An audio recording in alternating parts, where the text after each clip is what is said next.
Gente querida, mais uma vez com vocês e como acontece semanalmente, participando do nosso programa, comentando os assuntos da semana, o nosso deputado Gerson Berger e o jornalista Pedro do Couto. Mas vamos iniciar o nosso programa de hoje falando de um assunto internacional envolvendo o nosso Brasil.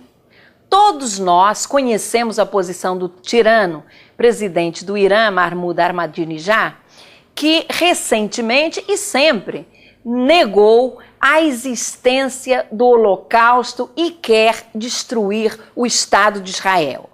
Como nós sempre chamamos a atenção aqui no programa, começam com os judeus e depois atingem toda a humanidade. Exatamente o que aconteceu com o nazismo. Vejam só, agora o Irã proibiu a venda dos livros do escritor Paulo Coelho e o Brasil, o que é muito bom, logo se manifestou. O ministro das Relações Exteriores, Antônio Patriota, mandou que a embaixada brasileira em Teherã se inteire do caso para que possa tomar a atitude mais adequada. Isto mostra a condução de uma política externa bem diferente daquela adotada pelo ex-presidente Lula em relação ao Irã. Patriota agiu muito bem. Cortem-se as asas do tirano Ahmadinejad nesta atitude ditatorial em relação ao escritor Paulo Coelho e, consequentemente, em relação ao Brasil. Os posicionamentos da presidente Dilma Rousseff apontam uma direção mais firme e democrática. Não podemos esquecer que Dilma não se furtou em condenar o apedrejamento da iraniana Sakineh. Torcemos para que as coisas estejam mudando mesmo, que não se repitam os erros do passado e não tenhamos que ouvir o presidente de um país democrático como é o Brasil chamando ditadores de amigos. Mas Gerson e Pedro, vamos passar para um outro assunto, um assunto local e falar de um filme que se repete a cada ano, que é o caso da dengue, que em 2010 atingiu 1 milhão de pessoas e matou aproximadamente 600 pessoas até novembro do ano passado. A presidente Dilma Rousseff, possivelmente alarmada com a gravidade da situação, se reuniu com seus ministros para definir ações de combate à doença e anuncia o envolvimento de 13 ministérios nesse combate.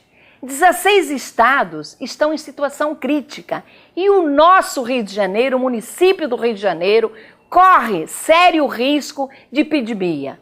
O problema é que a porta teve que ser novamente arrombada para se tomarem providências. Bastou o Rio de Janeiro viver nos últimos 2 anos uma situação tolerável na manifestação da doença para que se abandonasse a prevenção e as campanhas na mídia, que devem ser permanentes. Os milhares de agentes de saúde existentes no município têm que ser permanentemente orientados a realizar esse trabalho educativo de prevenção da doença. É o que não acontece. Somente diante da possibilidade da epidemia, com as emergências dos hospitais lotados e com o aumento considerável do número de vítimas fatais, aí sim resolvem tomar providências. Ultimamente, Gerson e Pedro, todas as atenções estão voltadas para os mega-eventos que vão acontecer na cidade, esquecendo-se as nossas autoridades do dia a dia do cidadão que aqui vive. E isto já aconteceu lá atrás, nos Jogos Pan-Americanos. Tereza, Copa do Mundo, Olimpíadas e shows a todo momento acontecendo na cidade, principalmente na orla e financiados com dinheiro público, o que é uma vergonha.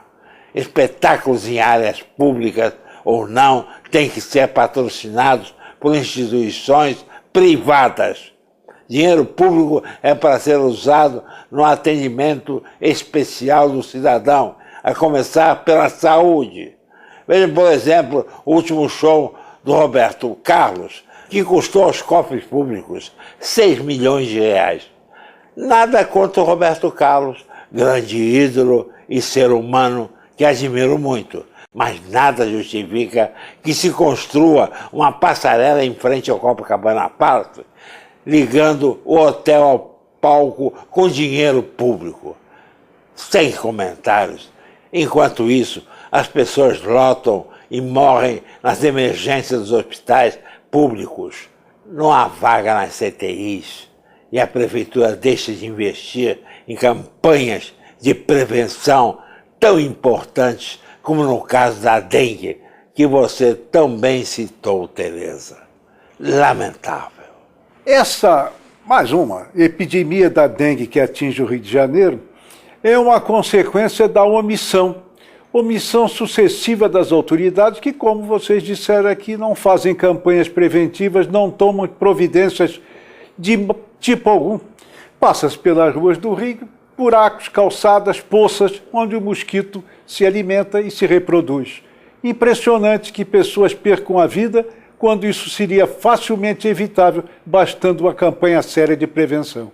Prevenção, palavra mágica e que poderia evitar tanta tragédia. Mas a vida é muito curiosa. Enquanto uns riam, comemoram, outros choram, extravasando a sua tristeza e a sua infelicidade. Digo isto porque na última quarta-feira, ao ligar a televisão, me deparei com milhares e milhares de torcedores do Flamengo que, em grande euforia, gritavam, pulavam, aplaudiam entusiasticamente o seu ídolo, o Ronaldinho Gaúcho, que já foi considerado e eleito o maior jogador do mundo.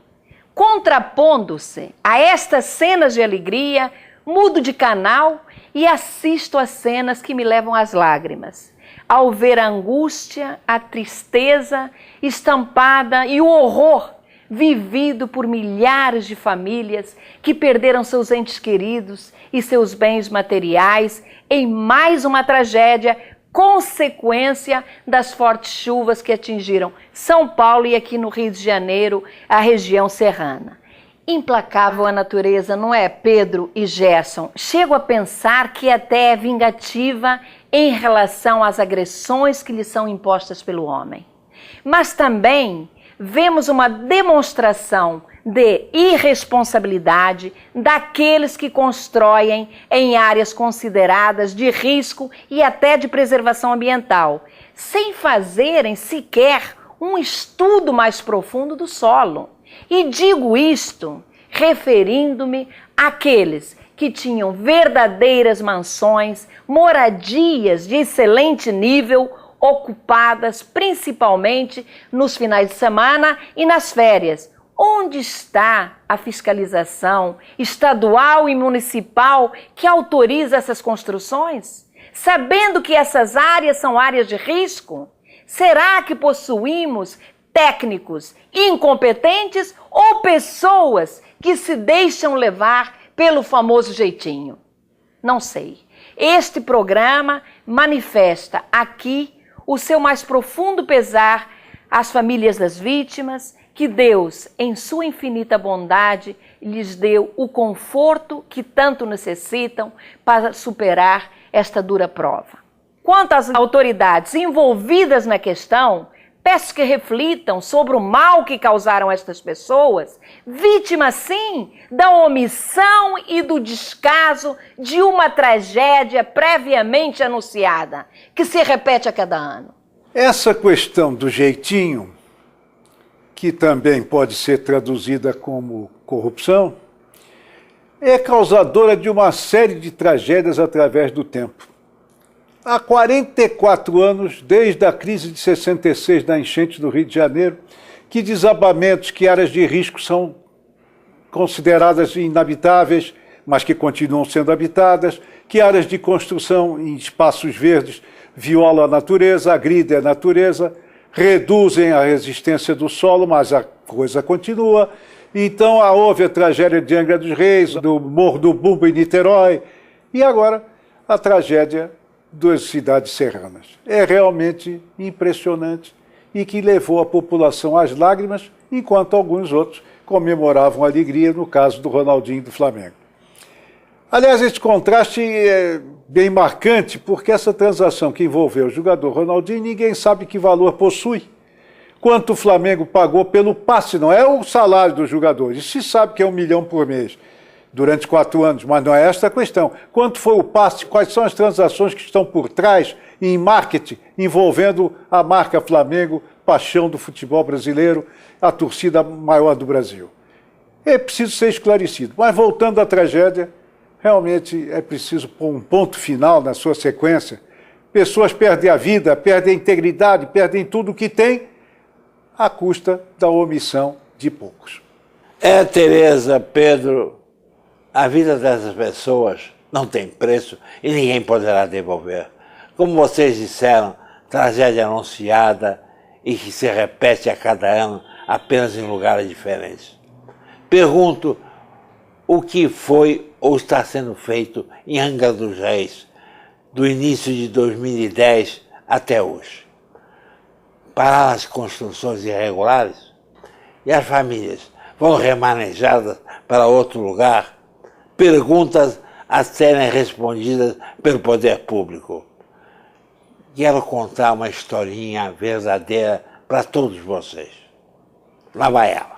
Era um homem que vivia chorando, em depressão, uma dor profunda na alma, porque tinha perdido um filho de 13 anos que morreu atropelado, seu único filho.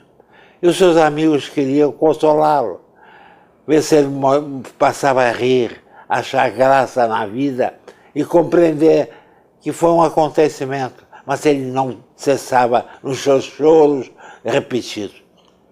Mas eles souberam, os amigos, que havia um circo na cidade em que havia um palhaço. E esse palhaço fazia todos rirem e todos esqueciam suas dores. E foram a ele, que estava sofrendo, e quiseram levá-lo a este circo. E disseram a ele: vamos te levar hoje a um circo, a um homem, um palhaço que faz todos serem felizes. E ele disse: eu não preciso ir a esse circo, porque esse palhaço que tem no circo sou eu. Eu vou lá, faço todos rirem, todos ficarem alegres, se consolarem, mas depois eu volto para casa e choro sobre a minha dor da perda do meu único filho, que não me consola. Contei essa história para mostrar as nuances da vida e também o espírito de solidariedade.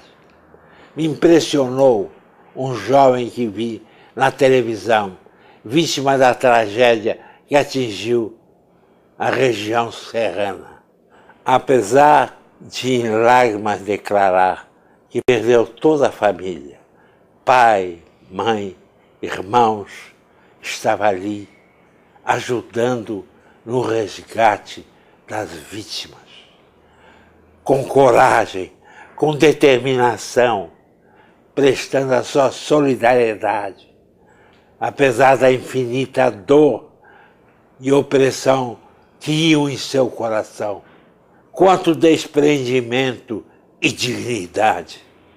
É assim que precisa ser e deve ser a vida.